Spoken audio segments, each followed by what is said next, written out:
All right. Take your Bibles and go to Genesis chapter 50.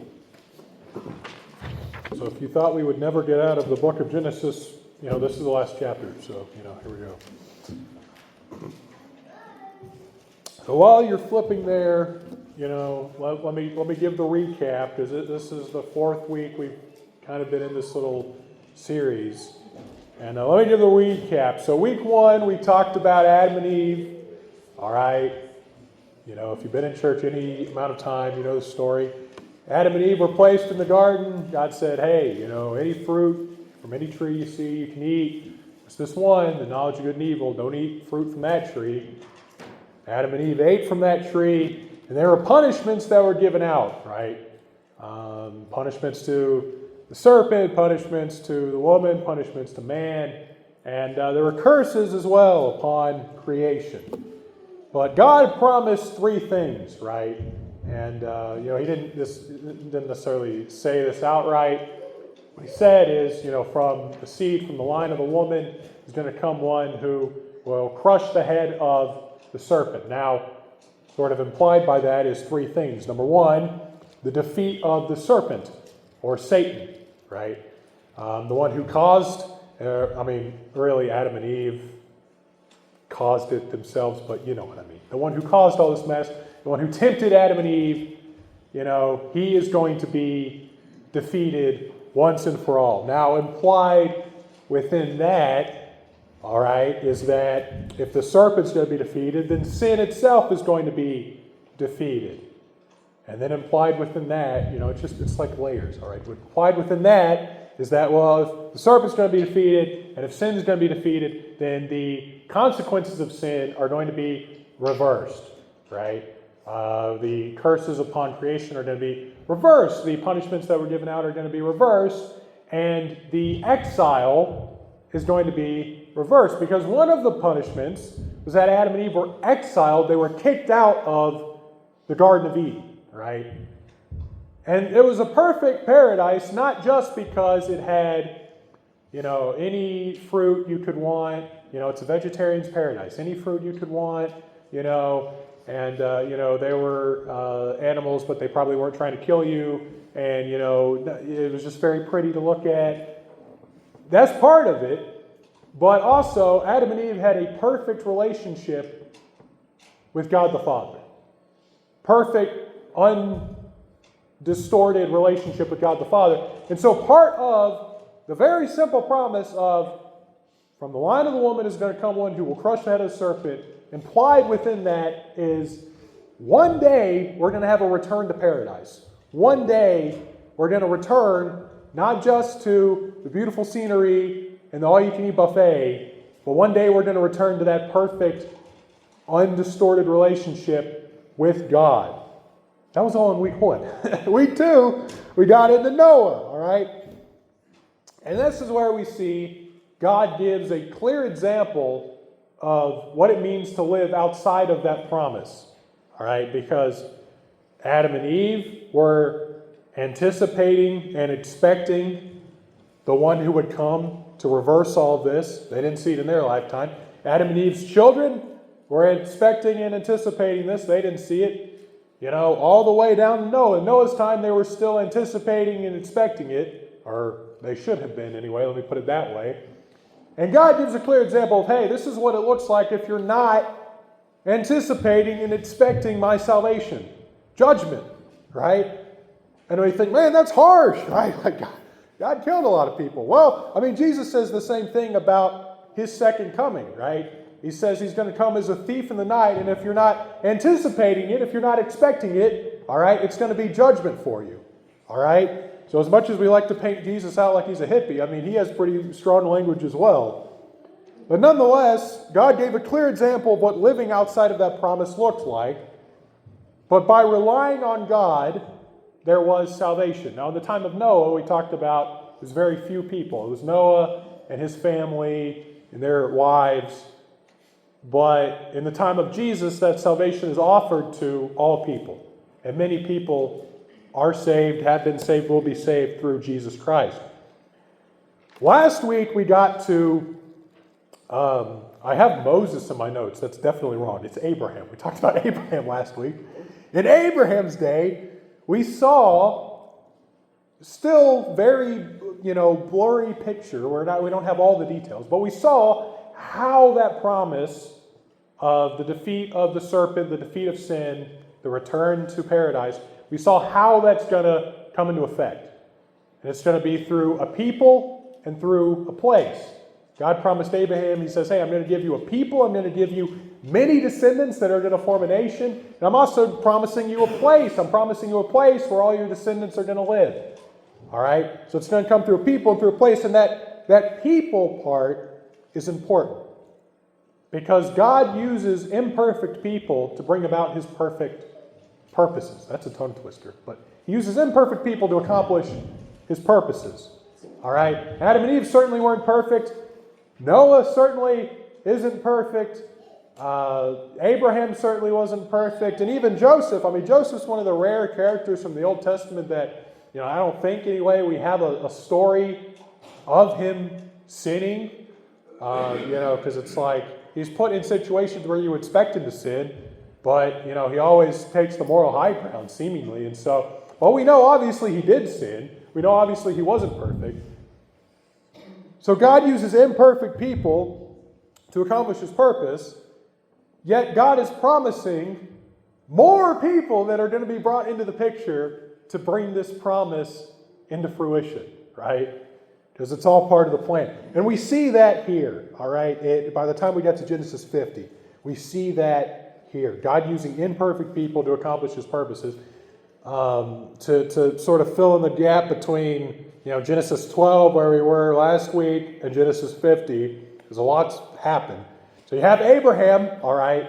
Father Abraham had many sons. Well, not directly. Abraham had Isaac. Isaac had Jacob, and Jacob is also known as Israel, all right? And, he's like Paul. He had the name change thrown in there. So you had Abraham, Isaac, and Jacob, or Israel. Now, Israel's children, obviously, are what we call the children of Israel, or the tribes of Israel, right?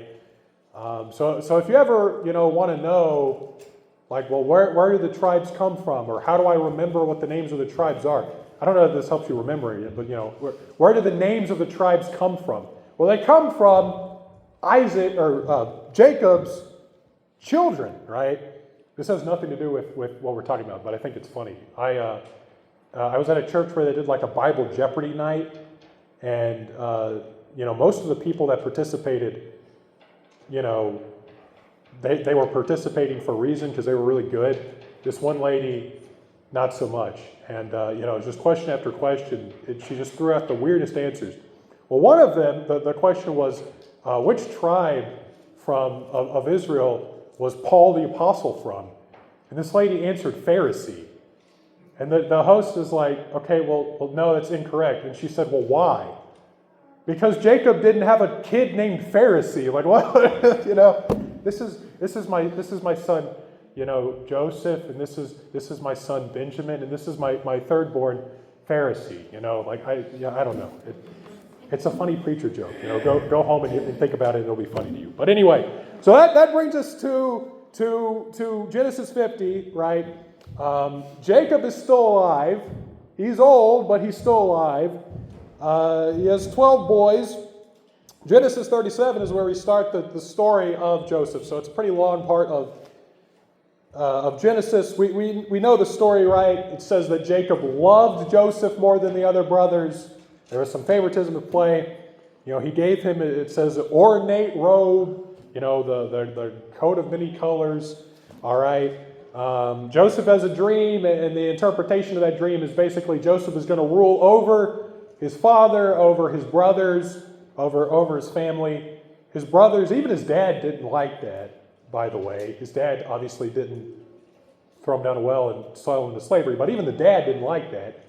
His brothers surely didn't like that, and so they said, hey, who are you that you're going to rule over us? So they're out, in the field one day. They throw Joseph in a well. And they end up, some guys come by and they sell him to them. And then Joseph ends up in Egypt as a slave. Now, a whole bunch more stuff happens, but we'll kind of cut to the chase. Pharaoh has a dream. Joseph not only has dreams, but he can interpret dreams. So Pharaoh tries a whole bunch of different people, and nobody can tell him the interpretation of his dream. Pharaoh learns about Joseph. He says, well, hey, bring this Joseph guy here. Joseph shows up, and Joseph gives the interpretation. He basically says, hey, there's a famine that's going to come, not just to Egypt, but to the whole world. And here's what you need to do. You need to take the 7 good years before the famine hits, and you need to stockpile as much food as you can and prepare yourselves as much as you can before the famine hits. Pharaoh believed him, so, faith on Pharaoh's part. And Joseph is put basically second in command of Egypt, right? He's given the task of, hey, make sure that we as a nation are ready for this famine. The famine comes, and it says all the world came to Egypt because they were the only people that had food, the only people that, weren't completely, out of luck from the famine. It says all the world came to him. And then you get to Genesis 42, and it says Joseph's brothers came to Egypt. Joseph's brothers come to Egypt. And, a whole bunch more happens, but by now, chapter 50, Joseph and his brothers met each other. They've, sort of swept it all under the rug. But then you get to Genesis 50, and Jacob dies. And so that's where we're going to pick up with Genesis 50, verse 15. Genesis 50:15, when Joseph's brothers saw that their father was dead, they said, what if Joseph holds a grudge against us and pays us back for all the wrongs we did to him? So they sent word to Joseph saying, your father left these instructions before he died. This is what you are to say to Joseph. I ask you to forgive your brothers the sins and the wrongs they committed in treating you so badly. Now please forgive the sins of the servants of the God of your father. When their message came to him, Joseph wept. His brothers then came and threw themselves down before him. We are your slaves, they said. But Joseph said to them, don't be afraid. Am I in the place of God?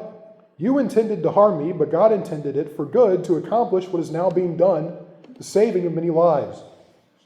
So then don't be afraid. I will provide for you and for your children. And he reassured them and spoke kindly to them. Joseph stayed in Egypt along with all his father's family. He lived 110 years and saw the 3rd generation of Ephraim's children. And the children of Machir, son of Manasseh, were placed at birth on Joseph's knees. Then Joseph said to his brothers, I'm about to die, but God will surely come to your aid and take you up out of this land, to the land he promised on oath to Abraham, Isaac, and Jacob. Joseph made the Israelites swear an oath and said, God will surely come to your aid, and then you must carry my bones up from this place. So Joseph died at the age of 110, and after they embalmed him, he was placed in a coffin in Egypt. All right, so that sort of brings us up to speed. So sold into slavery, winds up in Egypt, interprets the Pharaoh's dream, becomes second in command, saves Egypt from the famine, kind of saves the whole world from famine because everyone's coming to Egypt because they're the only ones with food. Joseph's brothers end up coming to Egypt because they're the only ones with food. They reconnect, they kind of sweep it under the rug, but now Dad's dead. And this is where Joseph's brothers start freaking out a little bit because they say, oh boy, did Joseph really forgive us? Is all really swept under the rug, or was it just kind of put on hold for the sake of Dad? Right? And we see that Joseph is a better man than that. Well, those are the questions coming into his brother's head. So I think we see here, first of all, big idea number one, God preserved that family line through the famine. Right? God preserved the family line through the famine. All right? It's like the basis of every time travel movie, every good time travel movie, Like you go back in time and you pick up a gum wrapper off the ground, and then next thing you know, Germany won World War II, right? It's like every good time travel movie has to have, like you change one little thing in the past and then the future is like all screwed up, all right? Well, we understand God is in control of everything. We understand that God's plan of bringing Jesus into the world was not thwarted and could not be thwarted or, disturbed. But just think about how much would change. How much would change if the famine wiped out Jacob's 12 boys? Or even, maybe Joseph made it because he's in Egypt, right? He's royalty now in Egypt, right? Maybe Joseph made it. But think about what would happen, if the other 11 didn't make it, right? I mean, just go backwards from Jesus, right? So you have Rome ruling over Israel, right?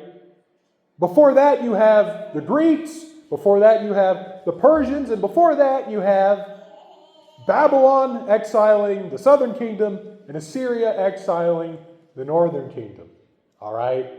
Before that, you have a united kingdom, a united monarchy, right?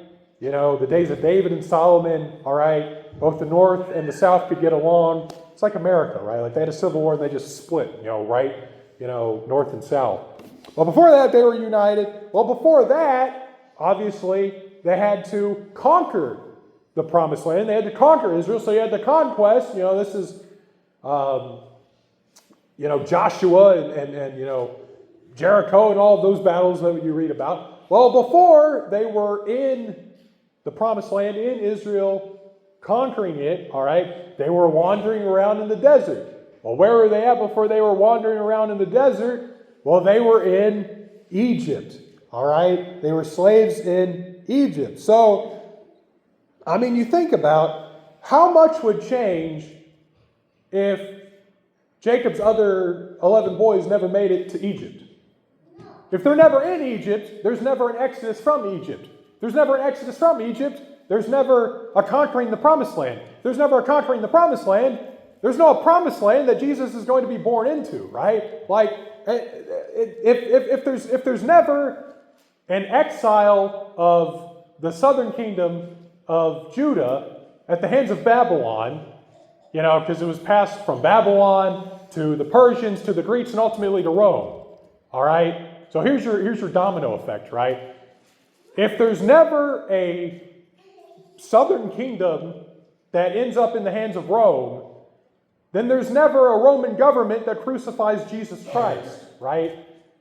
So, and again, God is above all human decisions, and that would in no way thwart God's plan. But the point is, how much would change if, because of the famine, Jacob and his other sons didn't make it to Egypt, right? How much would change? The famine, for as bad as the famine was, right? It was bad. It was hard for Egypt, sure. It was hard for Jacob and his other sons, sure. But, this talks about like the whole known world was suffering because of this, right? They all had to come to Egypt begging for food. For as bad as this famine was, it was necessary in order to get Jacob and his sons to Egypt, which was necessary because of the domino effect for Jesus to be born into a world where he would ultimately die for the sins of the world. And it's crazy to think about that, but it's absolutely true, right? This was always the plan, right? It's not like the famine hit and God said, oh, wow, I got to rework the equation a little bit here. No, this was always part of the plan. The promises of God are often given through hardship, right? Even salvation is often given through hardship. You want to talk about hardship? You had the very Son of God that was crucified. He was beat. He was spit on, humiliated. You want to talk about, the promises of God being fulfilled in the midst of hardship. Look to Jesus and what he went through, what he had to endure. And it's the same way with the hardship of the famine. the promise was still in effect. God kept his word, and it was ultimately fulfilled. But it was fulfilled through hardship. Not just the famine, by the way. I mean, we've already dealt with one hardship. We had a global flood, earlier on in Genesis. Later there are going to be, slaves in Egypt. Then, when they finally get out of Egypt, they're just going to be wandering around the desert for 40 years. I mean, you get the picture. There's hardship after hardship after hardship, but that's precisely how God's promises are fulfilled. And again, the famine was always the plan, to preserve that family line and eventually bring Jesus Christ into the world, right? And the famine was necessary in order for that to happen. So big idea number one, God preserved the family line through the famine. Big idea number two, all right, God preserved the family line after the famine. And this is kind of what chapter 50 is dealing with. It's not just that God got him through the famine and then said, all right, you're on your own. I'll see you next generation. I'll see you in the book of Exodus, all right? No, it's after the famine, God is still preserving this family line, because here's the thing. The family survived the famine, but now, pretend you're reading this for the very first time, It's like a novel, right? You get to the end of one chapter and you're like, ooh, it's on a cliffhanger. I wonder what's going to happen next, right? You're reading this for the first time. You think, okay, God got him out of the famine, but now that Dad's dead, is God going to get him out of this one? Is God still going to keep his word? Is God still going to provide? The answer, of course, is yes, right? And that's easy for us to look at because we're on this side of history. But, if you're Joseph's brothers, to their credit, I'd probably be thinking the same thing too. Okay, here's this guy that I threw down a well. I sold to some slavers. I told the rest of the family that, he died. He got mauled by wild animals. All because of jealousy, right? All because of jealousy and to get some money, right? I mean, if I see this guy, I'm probably going to be thinking the same thing as the brothers. Like, all right, we might be okay for now, but are we actually cool? Or are you just saying that for Dad's sake? I mean, you gotta to the brothers' credit, you gotta cut them a little bit of slack. Dad's dead, and now the questions kick in. Okay, what's going to happen to us, right? But Joseph says something here which is very, very profound, right? Almost something that you would expect Paul to say with just like how theological of a statement it is. But in verse 20, he says, "You intended to harm me, but God intended it for good to accomplish what is now being done, the saving of many lives. You intended to harm me, you intended evil against me, but God intended good." And he says, why? For the salvation of many people. Okay, again, because we're on this side of history, we know he's not just talking about the present situation of the famine, right? It's not just, God intended good to save many people from this worldwide famine, or God intended to save just our family, right? We know on this side of history that God intended, because of the famine, to get Jacob and his family to Egypt. Event. Go down the list. You get to the New Testament. Jesus Christ is born in Bethlehem. He lives. He dies at the hands of the Roman government. But he rises again and offers salvation and forgiveness, the reversal of all the curses, the reversal of the punishments, and even one day he's going to bring us back to that paradise, right? Salvation for many people. How? Well, because God was faithful. God was faithful through the famine. God was faithful after the famine. He didn't let the family tear each other up. He didn't let the family kill each other. There was no civil war going on in the family.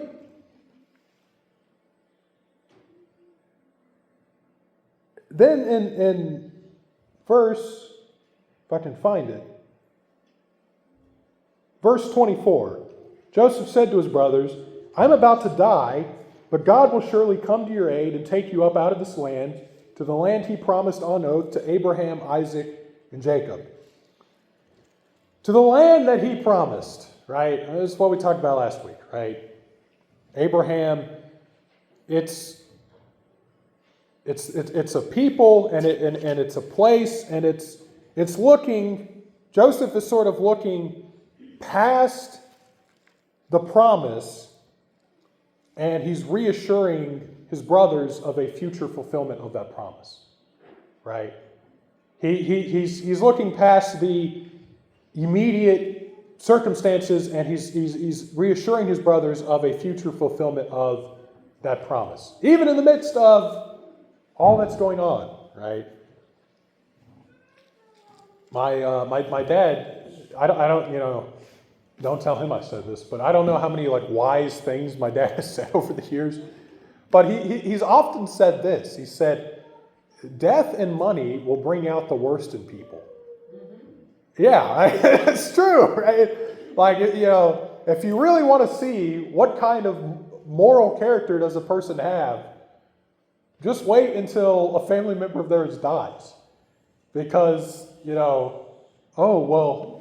that's Granny's rice maker, and Granny promised me that rice maker, but my sister-in-law took that rice maker, so I'm going to never talk to them again and just cut off a relationship with 90% of my family because I wanted Granny's rice cooker. And they fight over the dumbest stuff, right? I don't know. Maybe I can wrap my mind around it if your relative was very rich, I might cut some people out, I might cut contact with some people for some money. No, I'm kidding. But, if it's over dumb stuff that doesn't matter, right? That people completely lose their moral compass over. It's death and money, and those things are often tied together. And this is exactly what Joseph's brothers are expecting, right? Joseph played nice while Dad was alive.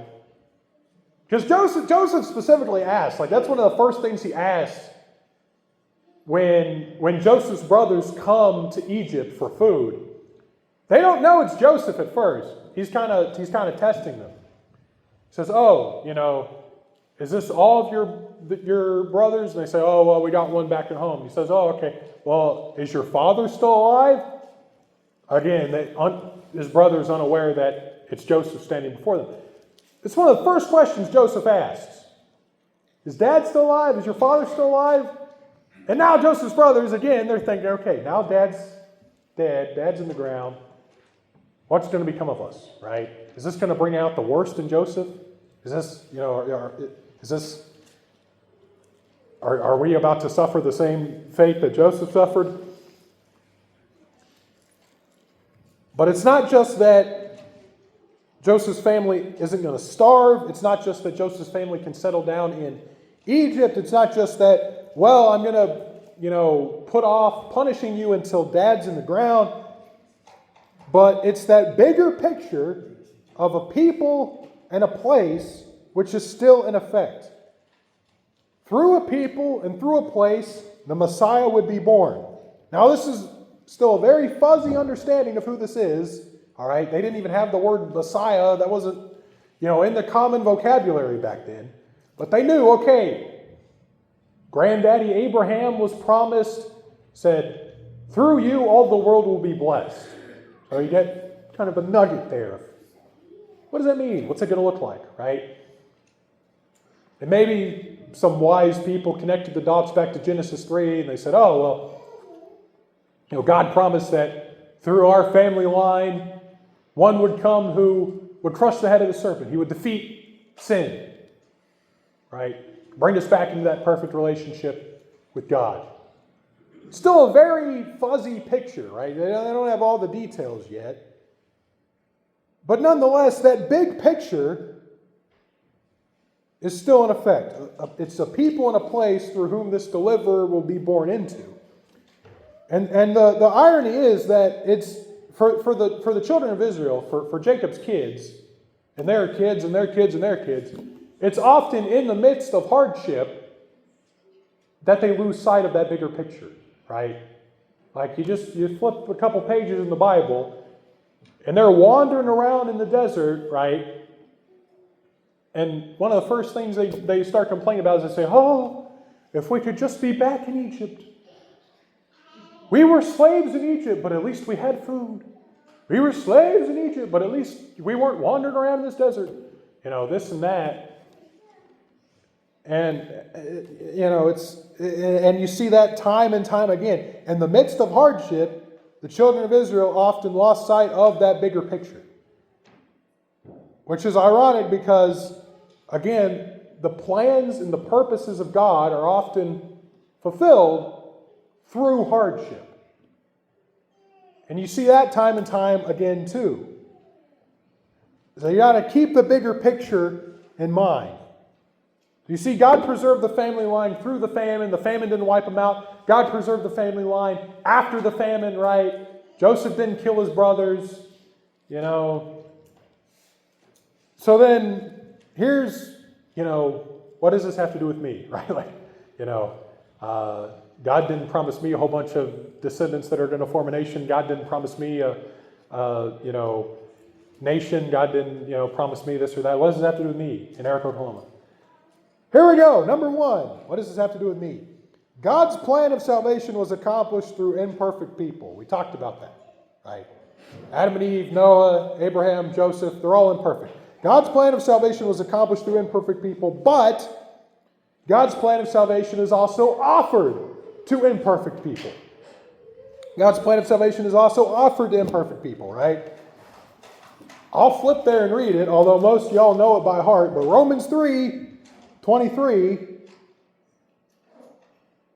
that's Romans 2:23, that's why it doesn't make sense. Romans 3:23, for all have sinned and fall short of the glory of God. But then there's also verse 24, that we don't quote that one as much. And all are justified freely by his grace through the redemption that came by Christ Jesus. All have sinned, all are justified, right? God's salvation is accomplished through imperfect people, but God's salvation is also offered to imperfect people as well. Number two, God's plan of salvation was accomplished through hardship, right? God's plan of salvation was accomplished through hardship.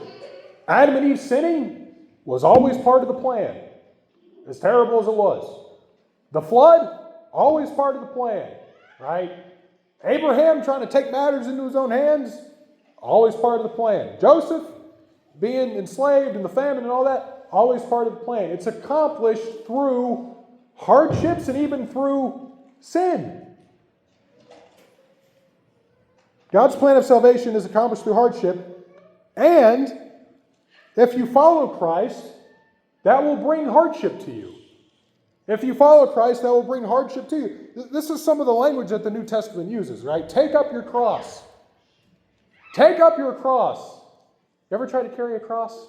Like an actual cross? Yeah, neither have I, right? Why? Because that's punishment, right? Like, that's part of the punishment. It's not only are we going to hang you on this thing, not only are you going to suffocate, but you're going to have to carry this thing up a hill. The New Testament says to deny yourself, and even goes farther, it says to die to yourself, right? What I want to do, the sinful desires of my heart, I have to put that to death, all right? Maybe the most extreme, it talks about being a slave to Christ. We're no longer enslaved to sin. We're now slaves to Christ. We're now walking in the Spirit.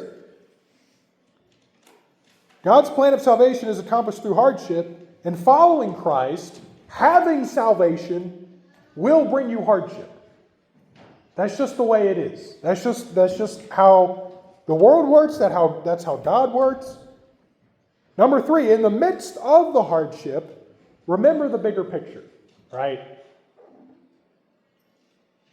In Genesis chapter 50, Joseph's brothers wondered if that bigger picture was going to come into effect, right? Dad's dead. They thought Joseph's mad. Talk about hardship, right? The bloodline ends with us. There's not going to be another generation. What they thought. They make it out of Egypt. They're wandering around. They say, oh, this hardship, this brutal Egyptian sun we're wandering around in, this nasty manna from heaven or whatever. If only we could go back to Egypt. Because they lost sight of the bigger picture.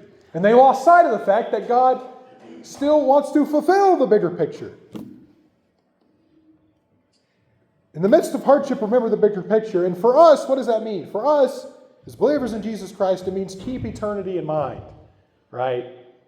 We're not building our way up to the birth of Jesus Christ like all the Old Testament is. We're building our way up to eternity. Either we die and we're present with the Lord, or Jesus comes back on earth physically. Either way, we win. We're building up to that. So don't lose sight of the bigger picture when hard times hit. Don't lose sight of the bigger picture. Let eternity impact your attitudes. Let it impact your decision making. Let it impact your relationships, right? Like Joseph and his family. And then finally this, and I've said this I think every week of this study, for us, 50%, maybe more, of that Genesis 3 promise has been fulfilled, right? In one sense, Satan was defeated through the resurrection of Jesus Christ. We know he's going to be sort of fully and finally defeated at the end of times. But in one sense, the power of Satan has been defeated through the cross. Sin has been defeated through the cross and through the resurrection. And you want to talk about, maybe we haven't returned to paradise physically. All right, there's still sickness and there's still death and there's still crying. We do know God's going to eventually come back, reverse all that. But like I said, the most important part of the Garden of Eden wasn't the no sickness, the no death, the no crying, none of that. It was that perfect relationship with God. Jesus Christ, through his life, through his death, through his resurrection, and his offer of salvation, offers us a fixed, a mended relationship with God the Father. So for us, we're on this side of history, all of this most of this has been fulfilled. God kept his promise, and now we're not building up towards salvation. Now God is offering salvation. The question is, are you going to accept it? Are you going to take it? Because like we talked about 2 weeks ago, there is judgment for living outside of that promise. And that's still the same case today. So we're going to have our invitation time and just reflect on your own life. Obviously, most important thing is make sure you have that relationship, that mended relationship with the Father through Jesus Christ. But then also, where in my life do I lose track of that bigger picture? Where in my life do I lose track of what we're building up to and what God has promised? And just examine your own life during this time. But let's pray. Heavenly Father, thank you for this day. Thank you for the opportunity to be in your house and to read your word. I thank you that it both encourages us that you do keep your word, and even for us, we can trust that you're going to keep your word and you're going to come back again. But it also challenges us to make sure that we're faithful in the meantime. And I pray that we all would examine our own lives, take your word to heart, and really live it out here on earth. Be with this time of invitation. In Jesus' name, amen.